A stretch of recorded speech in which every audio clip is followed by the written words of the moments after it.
there is an abundant amount of opportunity here in Tanzania. And on our show today, for this video today, we have a special guest, Dada Aleshi. Karibu. Asante, Ashley. How are you? I am nzuri. You don't have to use my Swahili when I can. But if you're new to the channel, welcome. My name is Ashley. On this channel, Ashley in Africa, I share my experience of living, moving, and doing business here on the continent of Africa. And we're currently in Tanzania, and we are on a holiday. But this holiday has turned into an opportunity to see and spend time with so many people that are doing incredible things. And we're talking to Dada Aleshi today to learn more about hijii chetu, which is her homestay, guest house, luxurious villa here in Bagamoyo, Tanzania.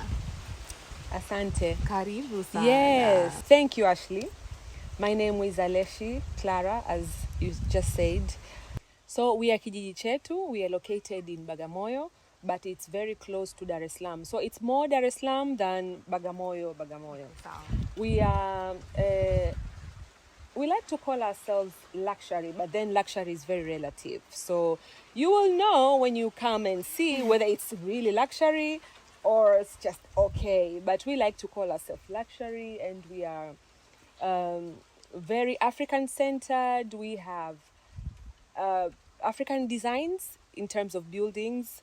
We use local materials. In fact, everything is local. From materials, from the decor inside, even the food is local. So we are actually very local, very Tanzanian in everything we do. It's very luxurious. Thank you. Yes. So yes, while luxury is relative, this space is extremely luxurious. You'll get to see videos and photos of the grounds. 5 acres. Yes. And beautiful African luxury. And I like to say all the time, Africa is all things, luxury included. And this is not exclusive, but it is so homely. It feels so warm. So much love, you can tell, has gone into this space. Indeed, it has. You know, when we started it as our own home, like a getaway home from the hustle and bustle of the Dar es Salaam city. Then we would come here on the weekend. But then as we started building, the house had its own life, had its own story to tell.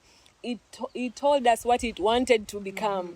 As we are building for ourselves, but it became more like inviting friends, and people were always constantly asking us, like, when are you opening? And we were like, opening what? Right. This is the home. It's like, no, it's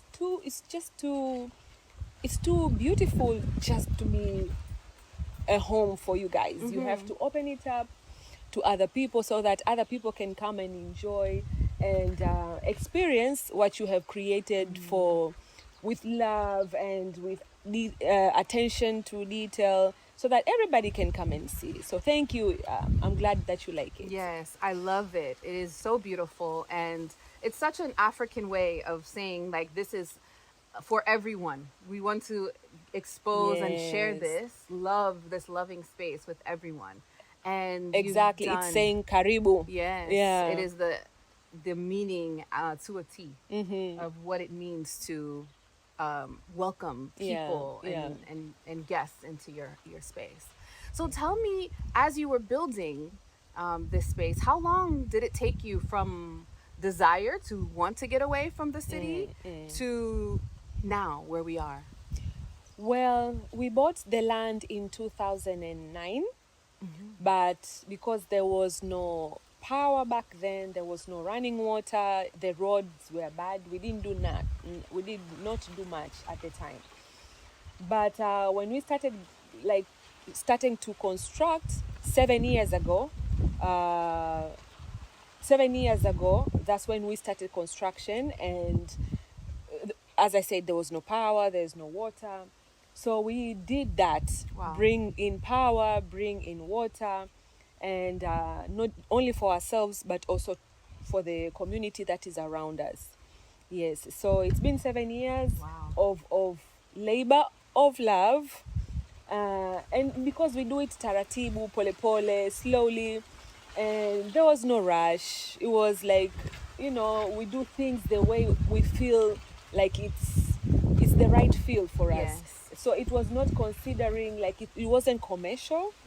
So we did it with love because it was for us. Yes. And now we get to share it with the world. So it's been a very nice experience. Beautiful. Yeah, I remember when we met, maybe like 2 years ago, and you were talking to me about, oh yes, I'm building this small house and it's nothing much, just very small, 1 room, 2 rooms for my family. And I was like, and then I arrived and it's this grandiose, beautiful 5-acre land with flowers and gardens, like gardens here, gardens there, gardens everywhere. Greenery. Greenery. Yes.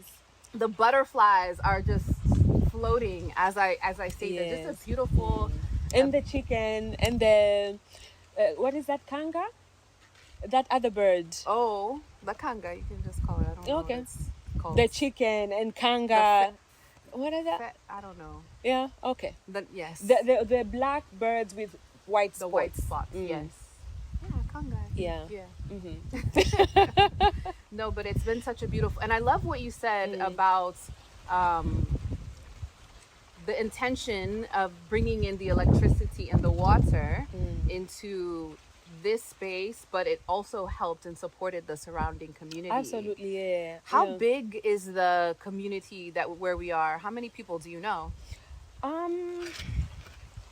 I can't really tell. Okay. Because when we started, when we brought in power, we brought in water, then more people came. Wow. Because, nobody wants to go to a place where there's no water, there's no power, that nothing is happening really. Yeah. So when we brought those things, then more and more people started coming, and then you find a property owner would subdivide his property, her property, to sell to somebody else, and they would build, like where we are. I think we are the only property owner who has not, maybe 1 or 2 who has not subdivided. Everybody else has already subdivided. Yeah. When we were coming, I noticed some of the construction on some homes that has started. There's a lot. Yeah. So the economic impact of this space is it's not small. I mean, to bring water and electricity into a village that doesn't have, and then to spark that resurgence of migration, like that's a big deal. So that's like what we talk about when people say sustainability. That is what it is, exceptionally to a T. Yes, thank you. Yeah. And I know that wasn't necessarily your intention, but it's when you do things and move in love, the impact is so much bigger than you can ever imagine. Yeah. That's true. That's beautiful. So how have guests been enjoying the space? So you decided to open up the space to others. What has the feedback been? The feedback has been very positive. We've had people coming since we opened. That was December 2023. We've received a lot of people since then. Individuals, couples, families, groups of friends, and weddings, and etc. The feedback has been amazing. We love to host them. They love to come. We've had repeated customers many times. And I think when someone comes and then they want to come back and they bring other people, it's a good thing. Yeah. So the feedback has been really good. Yes, my friend that that's in the tourism space. I told her again we were coming, and she was so sad. She was like, "Oh, I wish I could come with you guys." She's like, she's scheduling a drive-by. She says, but she's so busy. But when I told her that I was coming, she was just like, "Wow, can't wait to go back there." Yeah. And she travels the world, so this space is a world-class, luxurious space that not only is just enjoyable to be in, but the amenities make you feel like you are at a resort. Yeah. What are some of the ways that guests get to experience those type of luxuries and amenities? Okay, so what we did, we understood that we are coming to nature. So what we did is to try as minimum as possible to cut trees, like leave everything the way it is unless it's very necessary. So the trees that you see, these are the trees that we found. Of course, we added some more. We put in some lawn grass and we added some flowers, but everything else is the way it was before we came here. So that's why I guess when you come here you feel like you are in the middle of a jungle, but in a nice way. Yes. Yeah, because everything, it is the way it is. You have butterflies, you have birds. We have added a swimming pool where when you sit there, the birds will come and drink, and it's really amazing. And then we have little spots in the middle of the trees where you can, like, get in there and feel like you're a bird hiding, like couples when they come, or friends, they just come and sit under a certain tree and they play games, drink some water, juice, whatever. Yes, juicy passion. We have You have a fruits. passion fruit tree here on the Yes. property where you make the fresh juice. Yes, we have chicken. Sometimes we slaughter our own, but then sometimes they are like pets to us. So it's hard to eat the pets. Yeah, it's hard to eat Yeah. pets. But yeah, and then when you at night you like this spot we are. The reason it's so sunny because we didn't want to put roof on top of it so that we can enjoy the moonlight and the stars at night. So these are the small things that we've done to respect nature, because Yes. nature respects us. We want to give the respect back by letting it be the way it is as much as possible. Yeah. And you mentioned that the food is African. So because we are a bit remote, there's a full kitchen staff here. So yes, you can bring things if you'd like to bring juices. There's a full kitchen where you can prepare your own meals, but you Yes. can also have your meals prepared for you while you're Yeah. here on the Yes. property, which is quite nice. And I think our kaka there is making mashkaki, ndizi. I saw Yes, some kuku. cuckoo. Yes. Yeah. Lunch is soon. Soon. Absolutely. And our menu is, as I said, local. So we, as much as possible, we eat locally grown food from around the area. Of course, sometimes we go out to the market and bring in. Yeah. So like cassava, mishkaki, beef and chicken and nini tena? Mbuzi. Mbuzi. Yes, Eh, there's mbuzi there. Mbuzi as well. choma, yes. Ooh. God. And, ugali and green vegetables. For breakfast, we have cassava, sweet potato, chapati, things like that. You will never see sausage here. Not that sausage is not good, but, it's not necessarily very local. Yes. So you will not see sausage, you will not see bread, but you'll see vitumbua and stuff like that. And chapati. And chapati. Yes. So tell me a little bit about your background. Were you always in... I know the space didn't start out as a hospitality endeavor, but were you always in this industry? Good question. As I said earlier, it didn't start out as a hospitality endeavor. It started out as a home away from home. Yeah. And so, yeah, we found ourselves, my family, my husband and the kids, we found ourselves here. And then what to do? So we took the opportunity. They say opportunity is when you are pushed Yes. into the water Yes. and then start swimming. Exactly. So I think the beauty of this is that it just decided, the universe decided, or the place decided what it wanted to be. And we said, okay, we'll serve that. Okay. Yeah. I guess what I'm trying to get at is you are a very acclaimed, high-achieving, professional,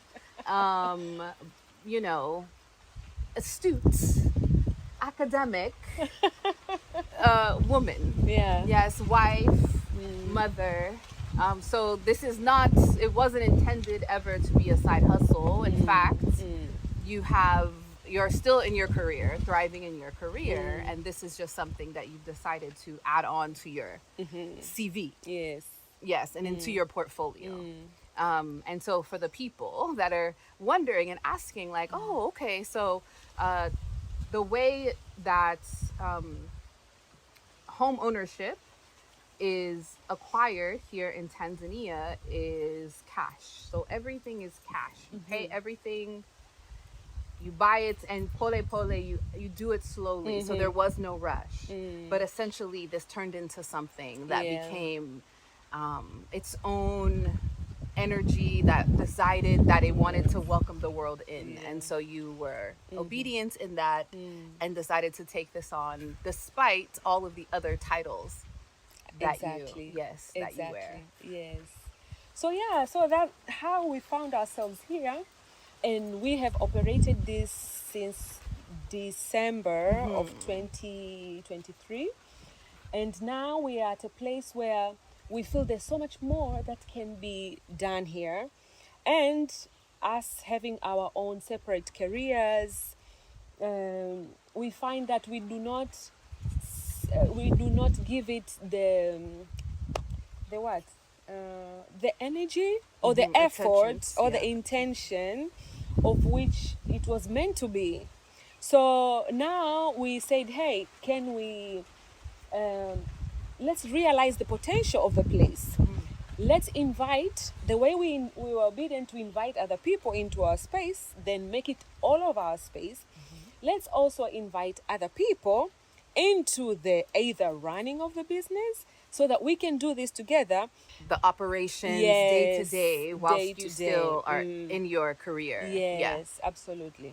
For potential investors and entrepreneurs, what type of opportunities do you see for them here in Tanzania, specifically in the Dar es Salaam, Bagamoyo coastal region?